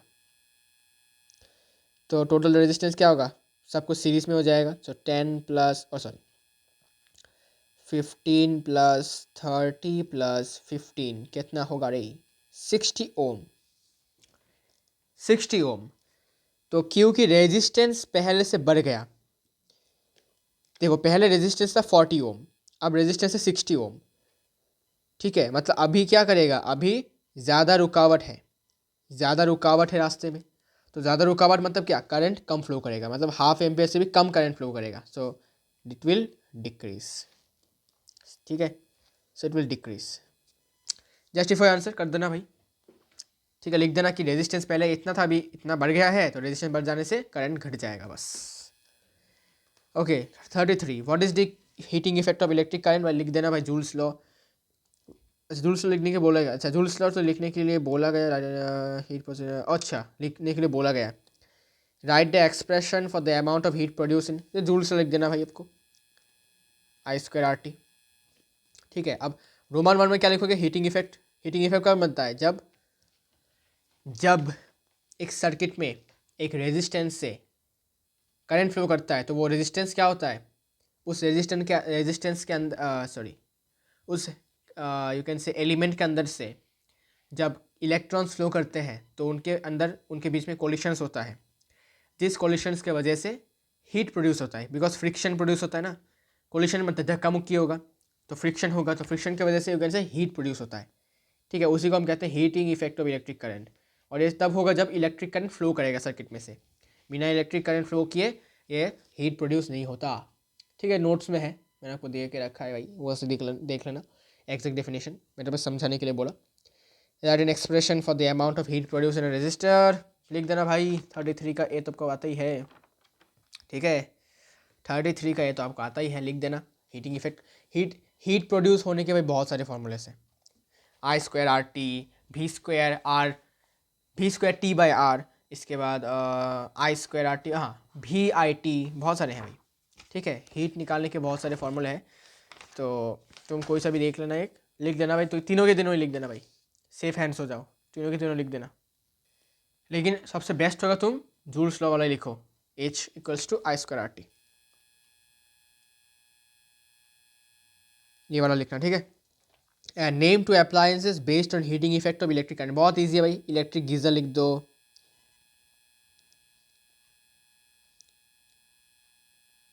फिर इलेक्ट्रिक हीटर लिख दो। ठीक है, इसके बाद और क्या, इलेक्ट्रिक बल्ब लिख दो। ठीक है, बहुत सारे हैं भाई, बहुत सारे हैं। ठीक है, कोई दिक्कत नहीं है, बहुत सारे हैं। डन। ओके, क्वेश्चन नंबर 33 का ए हो गया। क्वेश्चन नंबर 33 का बी क्या है, और देकर क्वेश्चन है, explain the formation of calcium chloride with the help of electron dot structure. ये बहुत इंपॉर्टेंट क्वेश्चन है, देख लेना भाई। देखो भाई कैसे करना है इसको, करने का तरीका बहुत ही कैजुअल होने वाला है। देखो, तो जगह तो नहीं है, तो मुझे जगह बनाना पड़ेगा। देखो, तो इसके लिए क्या करना पड़ेगा, आपको इक्वेशंस दिखाने पड़ेंगे पहले तो कैल्शियम क्या है भाई, कैल्शियम का एक एटॉमिक नंबर है तुम्हारा 20, तो इलेक्ट्रॉनिक कॉन्फ़िगरेशन होगा 2,8,8,2। डन। ओके, तो ये क्या करेगा, इलेक्ट्रॉन लूज़ करेगा, तो लूज़ कितने करेंगे, दो करेगा, तो दो करेगा लूज़। अच्छा, एक वर्ष दिखाने की ज़रूरत नहीं है भाई, अभी बस इतना दिखा दो, दो इलेक्ट्रॉन लूज़ किया, बन गया कैल्शियम आयन। इसका कॉन्फ़िगरेशन दिखा देना 2,8,8। ठीक है, ऑक्टेट है। इसके बाद क्लोरीन क्या करेगा भाई, क्लोरीन भाई इसका कॉन्फ़िगरेशन 2,8,7। ये क्या करेगा, ये इलेक्ट्रॉन गेन करेगा, ये एक इलेक्ट्रॉन गेन करेगा, तो ये बन जाएगा फिर Cl- आयन, और इसका कॉन्फ़िगरेशन 2,8,8 ऑक्टेट है। अब यहाँ पर क्या है भाई, यहाँ पर आपको देखना है कि बैलेंस है या नहीं। देखो, यहाँ पर दो इलेक्ट्रॉन, यहाँ पर एक इलेक्ट्रॉन, यहाँ पर दो इलेक्ट्रॉन, यहाँ पर एक इलेक्ट्रॉन, तो आपको बस इसमें 2 से मल्टीप्लाई करना है, इसमें 2, इसमें 2, इसमें 2, बस। ठीक है, मैच करना है इलेक्ट्रॉन का नंबर, यहाँ पर भी इलेक्ट्रॉन नंबर, यहाँ पर भी इलेक्ट्रॉन नंबर मैच करना है, बताया था मैंने आपको। अब क्या, अब दिखाओ, तो कितने सारे क्लोरीन है, दो क्लोरीन है और एक कैल्शियम है, सो दो क्लोरीन, मतलब यहाँ पर एक क्लोरीन ड्रॉ कर दिया। अब इसका इलेक्ट्रॉन डॉट या फिर cross structure, 1 2 3 4 5 6 7 electron outermost shell में। आउटर मोस्ट शेल में कितने होते हैं, 7, सॉरी 6 नहीं 7। ठीक है, तो उसी 7 को आपको क्रॉस की मदद से दिखाना है। फिर से बीच में कैल्शियम दे दो, कैल्शियम के आउटर मोस्ट शेल में कितना है भाई, आउटर मोस्ट शेल में बैलेंस शेल में सिर्फ 2 ही इलेक्ट्रॉन से डॉट से दिखा दो। एक यहाँ से एक यहाँ से। एक काम करो, देखो 3 4 5 6 7, ओके। प्लस देके फिर से दो दो क्लोरीन है तो एक और क्लोरीन दिखा दो। 1 2 3 4 5 6 7, क्लियर, ओके। अब ये क्लोरीन के एक कैल्शियम एक इलेक्ट्रॉन इस वाले क्लोरीन को देगा और एक वाला दूसरा वाला इलेक्ट्रॉन इस वाले क्लोरीन को देगा। देने पर क्या हुआ कि कैल्शियम भी बन गया ऑक्टेट और ये वाला क्लोरीन का एटम भी बन गया ऑक्टेट, ये वाला भी बन गया ऑक्टेट, आपस में बनाएंगे आयोनिक बॉन्ड। तो फिर आपको एरो दे के दिखाना है कैल्शियम 2+, ठीक है। इसमें और कोई आपको इलेक्ट्रॉन नहीं दिखाना है बिकॉज सारे इलेक्ट्रॉन दे चुका है बंदा। अब आपको दिखाना है क्लोरीन में इलेक्ट्रॉन 1 2 3 4 5 6 7 और लास्ट वाला डॉट से दिखा देना है। और इसका चार्ज क्या है, ऑक्सीडेशन चार्ज -1। लेकिन कितने हैं ऐसे, 2 हैं तो यहाँ पर 2 दिखा दो भाई, ठीक है। बस यही करना है, बस और कुछ नहीं करना, बस ये दिखाना है, फुल मार्क्स, ठीक है। जब भी बोलेगा कि एक्सप्लेन देन आपको पूरा ऐसा प्रोसेस दिखाना है। ये कहा चला गया भाई। और अगर आपको सिर्फ बोला है कि ड्रॉ द स्ट्रक्चर या फिर draw the calcium chloride structure with the help of electron dot structure, बस आपको ये वाला पार्ट दिखाना है। बस ये वाला पार्ट दिखाओ, 1 मार्क्स का आएगा, मिल जाएगा 1 मार्क्स। अगर 3 मार्क्स का आएगा तो आपको एक्सप्लेन लिखा हुआ आएगा, एक्सप्लेन में आपको पूरा ऐसा करना है। Done, okay. Why do ionic compounds conduct electricity in a solid state but conduct electricity in a molten and aqueous state? Answer क्या है? बिकॉज आयोनिक कंपाउंड जब भी सॉलिड स्टेट में होते हैं तो उनके पास फ्री आयन्स नहीं होते, ठीक है। क्योंकि ये आयन से क्या होता है, ये आयन से इलेक्ट्रिसिटी या फिर इलेक्ट्रिक करंट की वजह से रिस्पॉन्सिबल होता है। तो जब इलेक्ट्रिसिटी कंडक्ट करने के लिए कोई नहीं है तो सॉलिड स्टेट में इसीलिए वो इलेक्ट्रिसिटी कंडक्ट नहीं कर पाते। लेकिन मोल्टेन स्टेट में भाई ये लोग मौजा ही मौजा होता है इनका, ठीक है ना। ये लोग फ्री हो जाते हैं और फ्री इलेक्ट्रॉन्स बन जाता है। तो एक्वास और मोल्टेन स्टेट में ये कहीं भी घूम सकते हैं, फ्लो कर सकते हैं। तो वो फ्लो करते करते एक फ्लो बनाते हैं, उससे एक चार्ज का फ्लो बनता है। तो चार्ज का फ्लो मतलब क्या, इलेक्ट्रिसिटी, बस सिंपल। तो आयनिक कंपाउंड सिर्फ और सिर्फ मोल्टेन या फिर एक्वा स्टेट में कंडक्ट कर सकते हैं इलेक्ट्रिसिटी, ओके, क्लियर। बस ये रीज़न है आपका। Give suitable reasons for the following statements. Rain water conducts electricity but distilled water doesn't, why so? याद रखना डिस्टिल्ड वाटर का पीएच होता है 7 के बराबर, मतलब एकदम न्यूट्रल सोल्यूशन होता है, एकदम न्यूट्रल होता है, कोई एसिडिटी नहीं, कोई बेसिसिटी नहीं, ठीक है। कोई एसिडिक नेचर नहीं, कोई बेसिक नेचर नहीं। लेकिन रेन वाटर क्या होता है, रेन वाटर एक्चुअली उसमें मिक्स्ड होते हैं बहुत सारे गैस, हाँ। रेन वाटर से क्या करते हैं, रेन वाटर के जो मॉलिक्यूल्स H2O मॉलिक्यूल्स होते हैं उनके साथ एटमॉस्फेयर में present sulphur dioxide gas react करके बन जाता है सल्फ्यूरस एसिड, और फिर नाइट्रोजन डाइऑक्साइड गैस मिलके बन जाता है नाइट्रिक एसिड। तो देखो ये एसिड है, ये एसिड है, क्लियर है ना। तो रेन वाटर में क्या बन जाता है, रेन वाटर में ये एसिड्स प्रेजेंट होते हैं। अभी कार्बन डाइऑक्साइड के साथ भी होता है, water plus carbon dioxide gas बनता है कार्बोनिक एसिड, ठीक है। तो ये एसिड, ये सब एसिड्स रेन वाटर में प्रेजेंट होते हैं। तो आपको पता है कि एसिड्स क्या होते हैं, एसिड्स यू कैन से acids can conduct electricity in the presence of water. तो रेन वाटर में ऑब्वियसली पानी है और पानी के साथ साथ ये एसिड्स भी हैं, ठीक है। और एसिड्स क्या होते हैं, डिसोसिएट कर पाते हैं आयन्स में पानी के प्रेजेंस में, और वो इलेक्ट्रिसिटी कंडक्ट कर पाते हैं। सिंपल, नो झमेला, ओके। सिंपल कॉन्सेप्ट, नो झमेला, कॉन्सेप्ट क्लियर रखो। We feel a burning sensation in the stomach when we overeat. तो जब भी हम ओवर ईट करते हैं तो हमारा पेट में प्रेजेंट HCl एसिड ज़्यादा सिक्रीट होता है खाना को डाइजेस्ट करने के लिए, तो एसिडिटी होता है, ठीक है। इसलिए हमें एक बर्निंग सेंसेशन फील होता है स्टमक में, बस सिंपल। अब इसको क्योर क्या है भाई, इसका क्योर क्या है, क्योर है कि भाई हमें एंटासिड्स खाना है, मतलब सोडियम बाइकार्बोनेट, हमारा सोडा वाटर या फिर बेकिंग सोडा कह सकते हो आप, ठीक है। या फिर मिल्क ऑफ मैग्नीशिया यूज़ कर सकते हैं, MgOH2 मैग्नीशियम हाइड्रोक्साइड। तो वो खाने से हमारा पेट का दर्द कम हो जाएगा। A tarnished copper vessel regains its shine when rubbed with lemon. Tarnish मतलब क्या कि उसमें कोटिंग चढ़ गया है, कोटिंग, बेसिक कॉपर कार्बोनेट का कोटिंग। कैसा coating, basic copper carbonate dot copper hydroxide, इसका हम कहते हैं basic copper carbonate, green colour का होता है, ठीक है। तो आपने देखा होगा कि घर में जब पूजा होने वाला होता है तो कॉपर के जो यूटेंसिल्स होते हैं उनको लेमन से या फिर टैमरिंड, ठीक है, इमली से घिसा जाता है, ठीक है, एकदम ज़ोर से घिसा जाता है। तो ऐसा क्यों? बिकॉज लेमन में, टैमरिंड में एसिड प्रेजेंस होता है। लेमन में साइट्रिक एसिड, ठीक है, और टैमरिंड में टार्टरिक एसिड। तो एसिड क्या करता है, ये बेसिक चीज़ है, ठीक है ना, this is a basic thing. Basic copper carbon मतलब क्या, इसमें बेस है, देखो ये वाला पार्ट बेस है, कॉपर हाइड्रोक्साइड ये बेस है। तो ये बेस और जब एसिड हमारा साइट्रिक एसिड हो गया, टार्टरिक एसिड हो गया, एटसेट्रा एटसेट्रा, जब इसके साथ रिएक्ट करके क्या बनाएगा भाई, सॉल्ट प्लस वाटर बनाएगा, ठीक है। तो ये बेसिक कॉपर कार्बोनेट का जो लेयर है वो एक सॉल्ट पे कन्वर्ट हो जाएगा, मतलब सॉल्ट फॉर्मेशन हो जाएगा। और जब तुम सॉल्ट को पानी से घिस दोगे तो सॉल्ट उड़ जाएगा, मतलब हट जाएगा सॉल्ट, ठीक है। तो अल्टीमेटली क्या हो रहा है, अल्टीमेटली जो टार्निश वाला लेयर है वो हट जाएगा, ठीक है। तो इसी कारण से लेमन से घिसा जाता है, ठीक है। हमारे घर में पूजा होता है, हमने देखा भाई, ठीक है, सुबह सुबह, ठीक है, हमें काम दिया जाता है कि भाई तुम घिसो इसको लेमन से, या फिर कोई इमली से, इमली लाओ, ठीक है। उसको खाया नहीं जाता इमली को, ठीक है, फेंक दिया जाता है, ठीक है। तो इमली से घिसा जाता है जिससे कि जो टार्निशिंग है, जो मतलब डल कलर है वो मतलब डल कलर और नहीं रहता, वो शाइनी बन जाता है फिर से, ठीक है। कॉपर वेसल फिर से अपना शाइन पा लेता है, मतलब वो बन जाता है क्या, वो बन जाता है थैनोस, ठीक है। सब सारे के सारे इन्फिनिटी स्टोन्स इसके पास फिर से आ जाता है, ठीक है, ओके। चलिए भाई, the crystals of washing soda change to white powder on exposure to air, इसको हम कहते हैं एफ्लोरेसेंस। इसका आंसर है एफ्लोरेसेंस, आपको मैं बताया था। एफ्लोरेसेंस में क्या होता है कि वॉशिंग सोडा में से 9 वाटर के मॉलिक्यूल्स उड़ जाते हैं, ठीक है।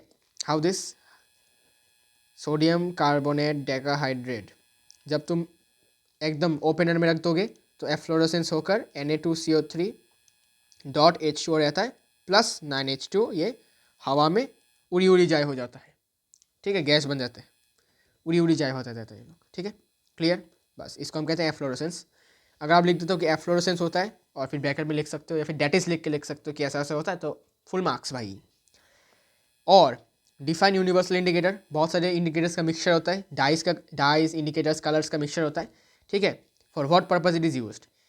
तो देखो यूनिवर्सल इंडिकेटर क्या होता है कि किसी भी बेस का प्रेजेंस तो बताएगा ही, एसिड का प्रेजेंस तो बताएगा ही, प्लस उसका पीएच कितना है वो भी बता देगा, उसको हम कहते हैं यूनिवर्सल इंडिकेटर। समझ में आया, इसका नाम है इसका universal indicator.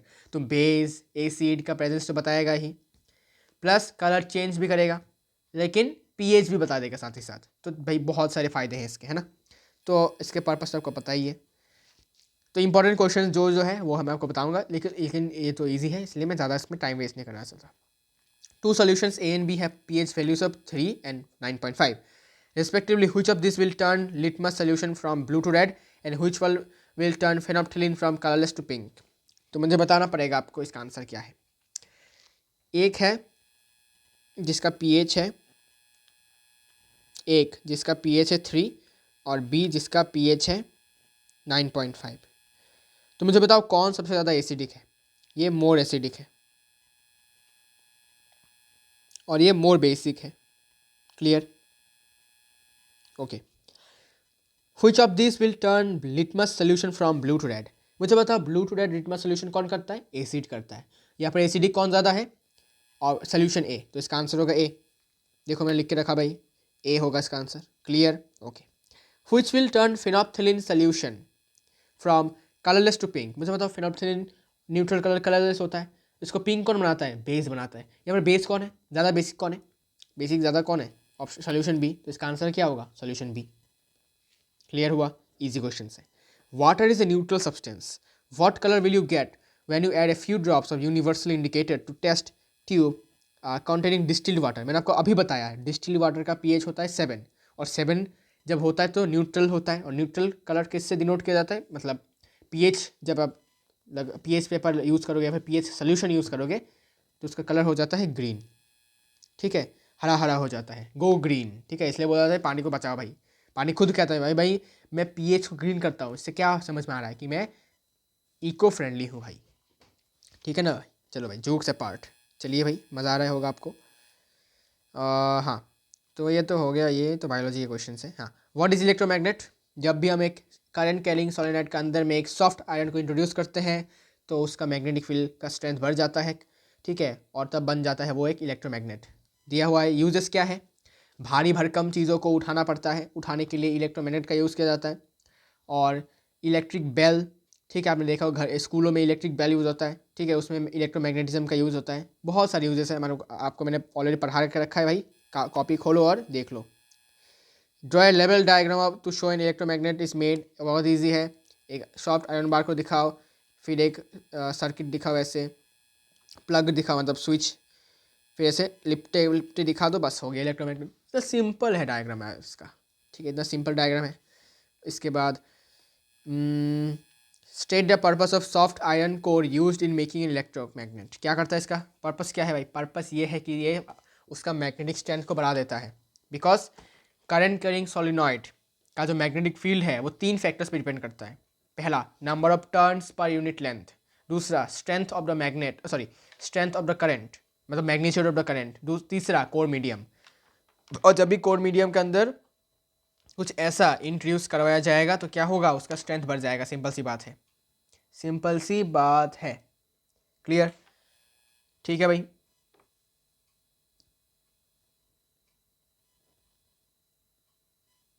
Okay,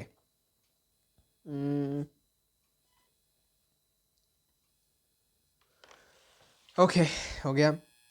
list 2 ways in of increasing the strength of an inductor. अभी तो बोला भाई, करंट बढ़ाओ, अमाउंट ऑफ करंट बढ़ाओ और number of turns per unit length बढ़ाओ। तो करंट बढ़ाओ और number of turns per unit length, याद रखो, ये मिस करोगे तो मार्क्स भी मिस हो जाएगा। पर यूनिट लेंथ बढ़ाओ, बस हो गया। इन दोनों तरीके से कर सकते हो, ठीक है।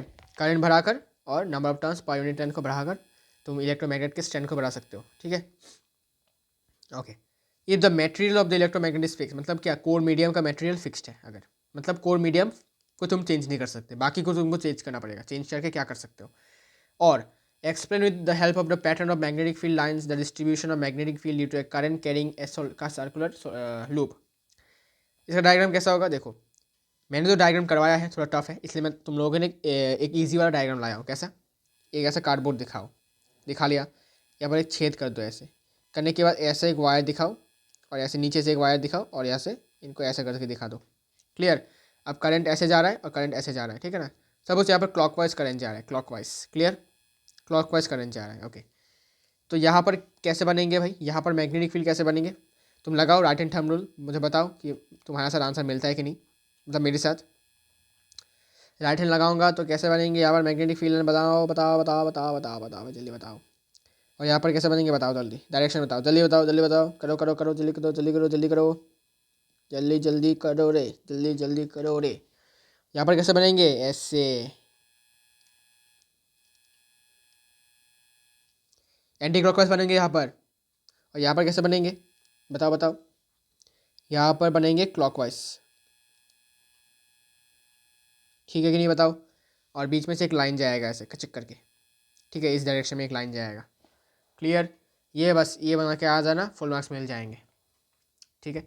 ये वाला ईजी है बिकॉज जो मैंने करवाया था वो तो टफ है। उसमें आपको राइट हैंड थंब रूल निकाल के फिर उसके सर्कुलर लूप्स के एंड में जो बनेंगे ना, वो भाई बहुत टफ होते हैं। टफ हो रहा था तो मैंने सोचा कि ये वाला आपको दिखा दूँ। ठीक से कर लो भाई, ठीक है, ईजी है भाई।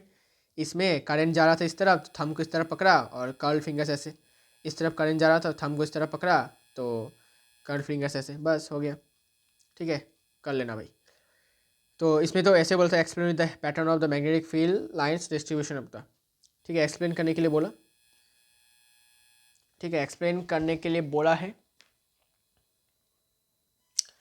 तो मैंने ऑलरेडी करवा के रखा है, ठीक है ना। आपको एक्सप्लेन मतलब क्या करना है, ठीक है, आपको एक्सप्लेन करना है कि सर्कुलर लूप के एंड पॉइंट्स पर, ठीक है, राइट हैंड थंब रूल की मदद से हमने मैग्नेटिक फील्ड जो होंगे निकाला और उनका डायरेक्शन आपको बता देना है, एंटी क्लॉकवाइज क्लॉकवाइज। और बीच में से एक लाइन जाएगा, ठीक है, बीच में से एक स्ट्रेट लाइन जाएगा। और फिर आपको क्या बताना है कि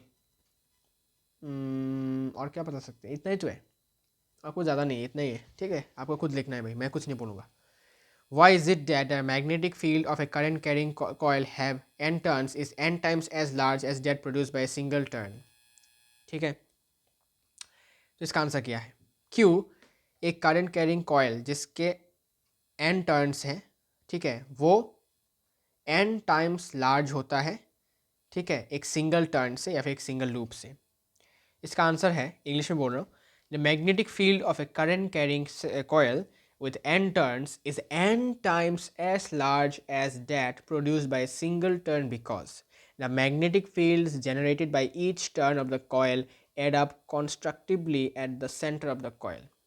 इसका मतलब क्या कि जितने तुम टर्न्स ऐड करते जाओगे उतना ही टर्न्स सेंटर में, मतलब कॉयल तो दिखने में ऐसा होगा, ठीक है ना, तो ऐसे ऐसे जब तुम करते जाओगे तो सेंटर में कितना बनेगा, सेंटर में तो ऐसे बढ़ता जाएगा कॉयल, तो जितना जितना बढ़ता जाएगा उतने उतने मैग्नेटिक फील्ड्स बनते जाएंगे। ठीक है, सपोज तुमने पहले कुछ ऐसा बनाया तो इसमें कितने मैग्नेटिक फील्ड्स बने होंगे कुछ मैग्नेटिक फील्ड्स।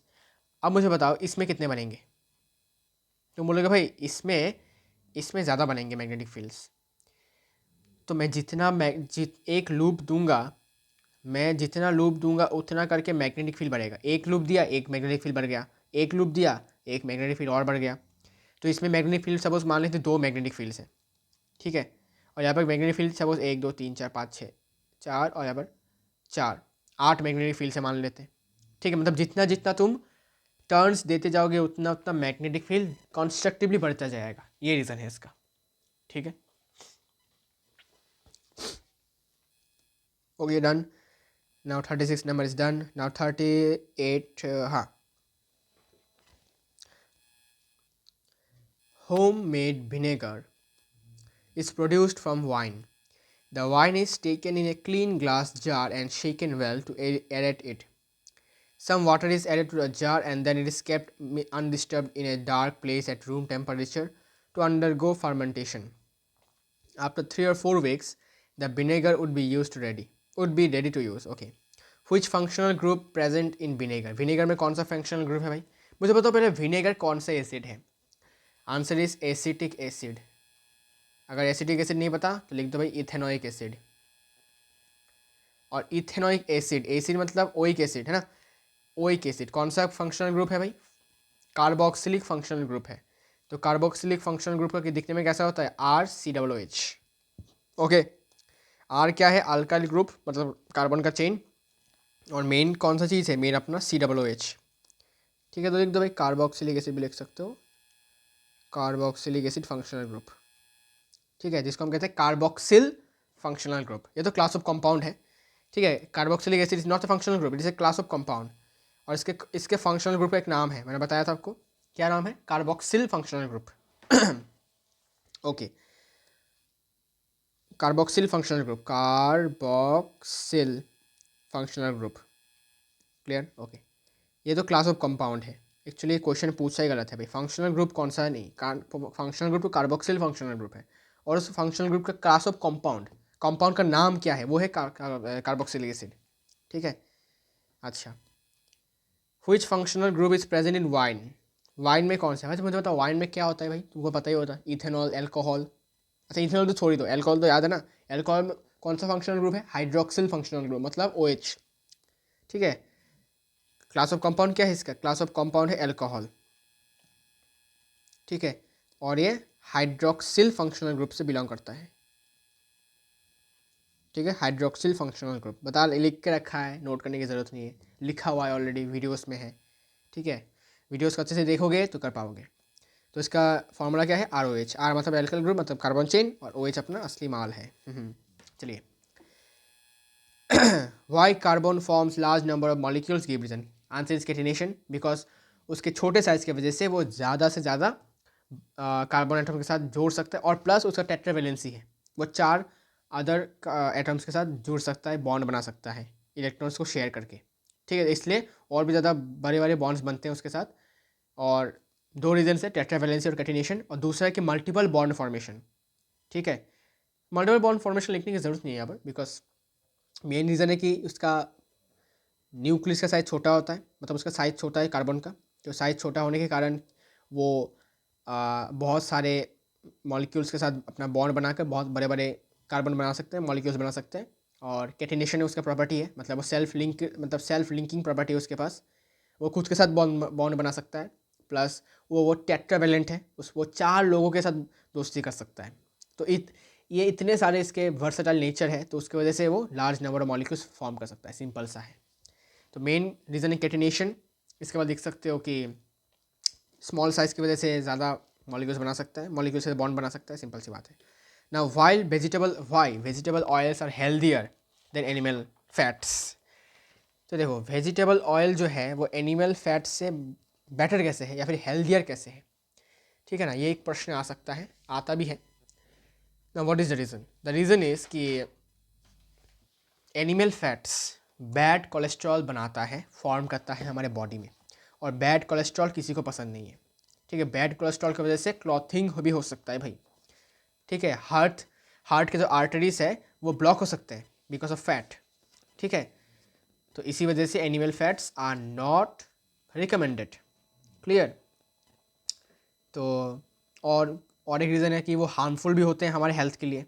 हार्मफुल मतलब क्या? हार्मफुल का मतलब होता है कि कोलेस्ट्रॉल बनाते हैं, बैड कोलेस्ट्रॉल। तो सिंपल सा इसका रीज़न होगा बैड कोलेस्ट्रॉल की वजह से forms bad cholesterol in our body that is harmful for our health. बस इतना ही एक लाइन का आंसर इसका हो जाएगा आपका, ठीक है।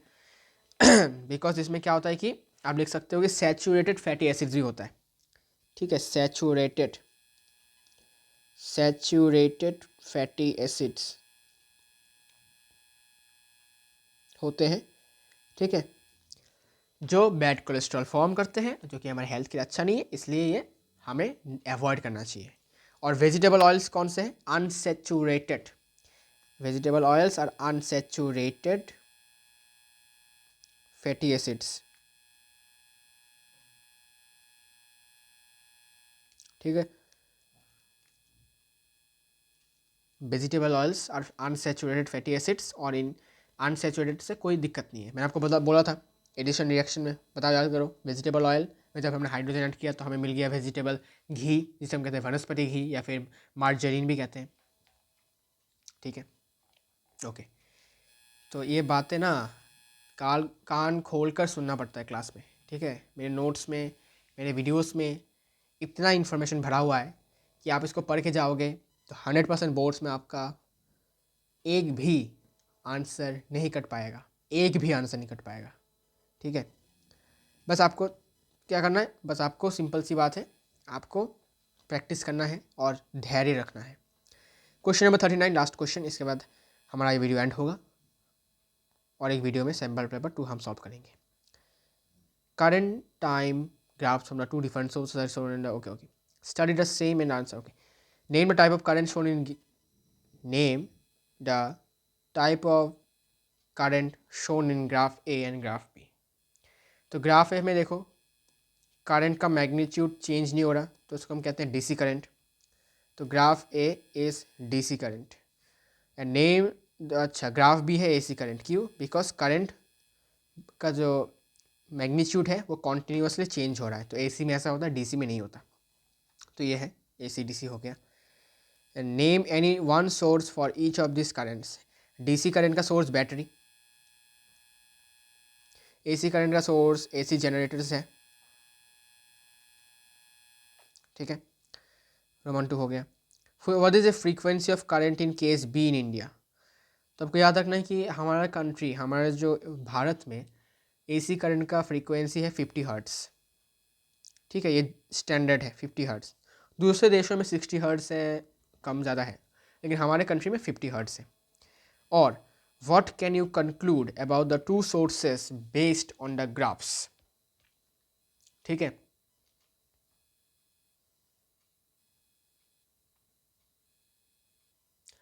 तो यू कैन से कि ग्राफ ए डीसी करंट का है, ठीक है। इसके बाद ग्राफ बी जो है वो एसी करंट का है, और ग्राफ ए में डायरेक्शन सेम है, डायरेक्शन रिमेन्स फिक्स्ड, ठीक है।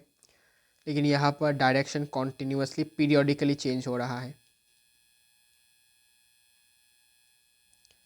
ठीक है। आपको बस सिंपली क्या करना है, एसी और डीसी करंट के कैरेक्टरिस्टिक्स लिख देना है, ठीक है, जब आपके ऐसे क्वेश्चन आएंगे।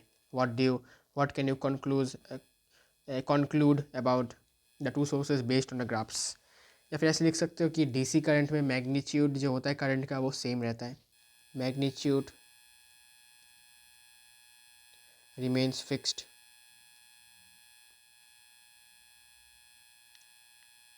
और यहाँ पर मैग्नीट्यूड चेंजेस कॉन्टिन्यूसली,